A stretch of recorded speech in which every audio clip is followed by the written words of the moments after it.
needle in your arm, and you're going to have to sit for a few minutes and let it run through your system to obviously rehydrate you, right? Yes. Okay. You're looking at anywhere between 5 to 10 minutes. Okay. And then he said he was getting re-stretched by the trainer because everything's crampy, your calves, everything's locked up. Right. So he's stretching, and I assume he's watching it on the TV.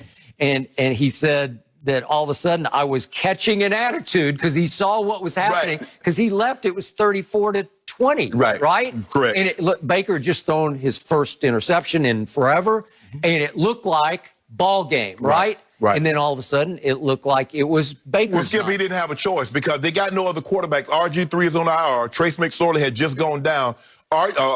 Lamar is the only quarterback unless they go to the emergency quarterback, and I'm thinking Willie Snead IV or Hollywood Brown is going to be your options. So it's 4th down, Skip, 4th and 5, and you got to go to Willie Snead IV or you go to Hollywood Brown to try to pick up a 4th down.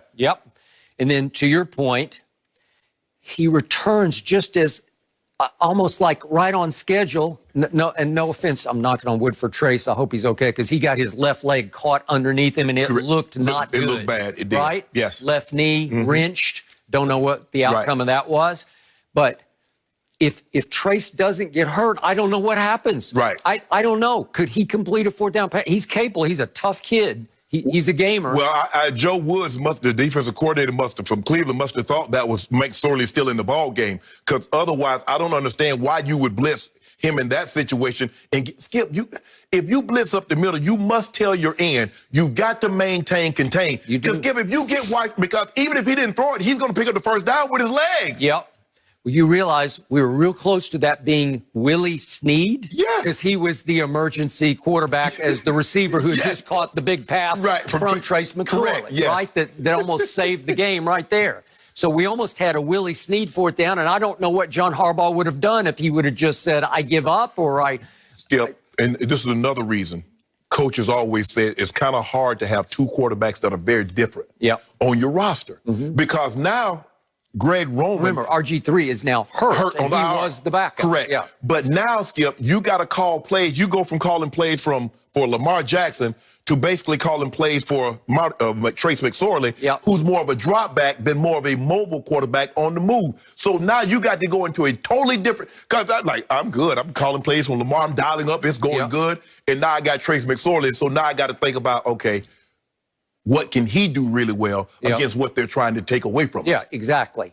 So Lamar breaks contain. He gets outside. He's on the move, and he looked 1,000% healthy, back to life, right? And he is such a threat that corners and safeties just freeze. And Hollywood, who'd already dropped 2, you could argue 3 passes before. He just breaks free behind them because they're frozen, and Lamar just floats it pretty right up to him and into his hands, and it's here we go. And that's the thing that's so hard, Skip, when you're dealing with guys like Lamar and dealing with guys like Kyler. Skip, you got to stay plastered because if you come up, everybody, that's your guy. But you saw he was about to run to get the 1st down. Don't worry about that. If he gets the 1st down, we can live with that. We make him go 3, 4 more downs. I think they decided in their subconscious he's a bigger threat to run than to throw. Because I think he had at that point like 80 yards passing. Right around 80. He had more yards on the final 2 drives than he had in the previous 2.5 quarters. So then he comes back for the final possession, and instead of running, they go throw, and he goes 14-14 to Mark Andrews, and then a 6-yard completion and a 4-yard completion, and all of a sudden, the greatest distance kicker I have ever seen. I have never seen anything like Justin Tucker. And he's small, man. He's not a big man. He's small. No one has ever gotten the lift on kicks that this young man gets. They launch. I don't know how he gets it up so high so quick. But it just launches. He's 42 of 49 in his career from 50-plus yards. That's unheard of. A lot of guys are that good or bad on extra points, right? If he was in a dome, you could understand it. I agree. If he kicked in Miami or Tampa or warm weather, you could understand it. He's kicking in Baltimore. He's kicking in Pittsburgh. He's kicking in Cleveland. He's kicking in Cincinnati. The lion's share of his career. And for him to have those kind of numbers, it just goes to show you. I agree with you. He's the greatest distant kicker. Now, obviously, Vinatieri is more clutch because he's had more opportunities. But Vinatieri definitely, yes. Vinatieri ain't kicking bombs like remember he kicked that 61-yarder to beat Detroit on a Monday. I think it was a Monday night. And when I think of distance, I think of Sebastian Janikowski, and he was like 225, maybe 250. I don't know. Yeah. Oh, yeah. Right? Yeah. And this is a slender young man who was undrafted. Right. Undrafted? Are you kidding me? And look what he did again. And he constantly does that. And he's got a chance on the arc he's on to eclipse Adam Vinatieri, right? Yeah. Okay, back to the question. Was this the game of the year? I got to tell you, I'm racking my brain, and maybe this is happening too fast, but it might be the greatest Monday night game ever. And I hark back to one that we just raved and gushed about here for an entire show. It was played on November 19th of 2018, a Monday night game, remember, between Jared Goff and Patrick Mahomes. Yes. And that was final score, Rams winning 54-51. But what undercut the greatness of that duel was Mahomes had a rough night. Right. It was great bad. Right. And we see that occasionally from him. But he was great. He threw for 478, 6 touchdowns, 3 interceptions, 2 lost fumbles. Right. So Mahomes had 5 turnovers. Right. Same kind of game. Both teams combined for 35 fourth-quarter points, but it never seemed like this. Right. It didn't feel like the shootout that this was. Maybe Skip, you remember the Jets, Miami, that Monday night game? I do. They ended up having that. That was a good one. But Skip, this, for the amount of the seesaw back and forth in the last 3 minutes, you're like, well, Cleveland got this one. And then, like, did he just go down the field running the football? Did he just go down the field in like a minute? No, it wasn't even a minute, because he came in, as soon as he came in, the 4th and 5, he threw a touchdown. So in like 10 seconds, he had the lead to get the 2-point conversion. Now they up 7. He's like, okay, Baker, what you got? Baker says, I got this. You're like, oh, well, they go into overtime. Lamar said, no, we're not. And I know my thing was, Chuck, you got 55 in you? That's good from 60 plus. It was. No, I agree. So I'm going to go out on the end of the limb and say, I can't remember a better regular season game in this decade, than that one. So I'll go regular season game of the decade. Obviously, the Brady comeback in the Super Bowl against the Falcons. I don't know if it's great, bad. It's like greatness on one side and really not greatness by the Falcons, but obviously they came from 28 to 3 23, down. 25 points down. That'll work for great. That was on the Super Bowl stage, but this is regular season, Monday night.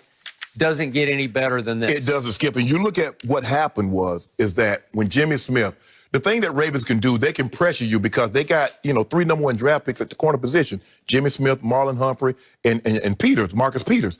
But once Jimmy Smith went down, they had to bring his backup in. And remember, Marcus Peters went out mid-4th quarter with some kind of calf. Yeah, I think it might have been he slipped. He was looking in the backfield, and the guy turned and ran and got a touchdown on him. So I think it was more of his pride than his leg. Maybe. But, Skip, when you get what we call in football, we call it a fish. And when you get a fish, Skip, you don't let him go now. You don't let him off the hook. You make sure you take him to the market. And you see what Baker was doing. He's like, I'm not fooling with you, Marlon. I'm not fooling with you, Peters. I got him. And if y'all don't give him help, we're going to go right down the field on him. And what do they do? Boom, boom, boom. But... And I think they also knew Bowser made a heck of a play, Skip. When we say buzz the flat, that's what we mean. Get out under the flat route. Take away the out. Take away the hook route. That's what you're supposed. That's how you play it. It was almost like a zone blitz where you thought he was coming, and then he just backed out and broke. Yes. And Baker didn't make I think he got a little fooled. He didn't anticipate. And remember, that's his first interception in 187 throws. Yes. And what a snag it was, one-handed snag. Yes. Normally, Skip, most times, that's an incomplete. The ball hits his hand and it goes to the ground. So when that happened, and he nearly pick-sixed it. Yes. And it took one play, touchdown. I thought that was it. Yeah. I thought that was the end of the line for Baker and the Browns as we had loved them recently. And then here they storm back, and there went Lamar to the locker room. Skip, you look at Baltimore, and they're going 70 yards in 4 plays, touchdown. They go, obviously, after that play right there, 1 play, a touchdown. And then they go 9 for 79 for a touchdown. Skip, when you run the ball, you're like, oh, man, they about to chew up 8, 9, 10 minutes of the clock. Skip, they're chewing up a minute, 2 minutes, running the football. That's unheard of. Wow. But I don't know what Cleveland, Skip. If I'm playing the Baltimore Ravens, same with the Tennessee Titans, the Cleveland Browns, I got to make your quarterback beat me throwing the football, Skip. They're the top 3 rushing team. Lamar Jackson is more dangerous with his legs than with his arms. And somehow the creases that he was getting, I'm like, bro, do y'all watch film? Does anybody watch film, Skip? Does anybody study anymore? Yeah. He is just so explosively quick and fast. It's unbelievable. I think it doesn't even show up on tape just how quick and fast. Well, you can't simulate that because I remember the Cowboys said, well, we had Cedric Wilson playing quarterback to try to mimic Lamar. No.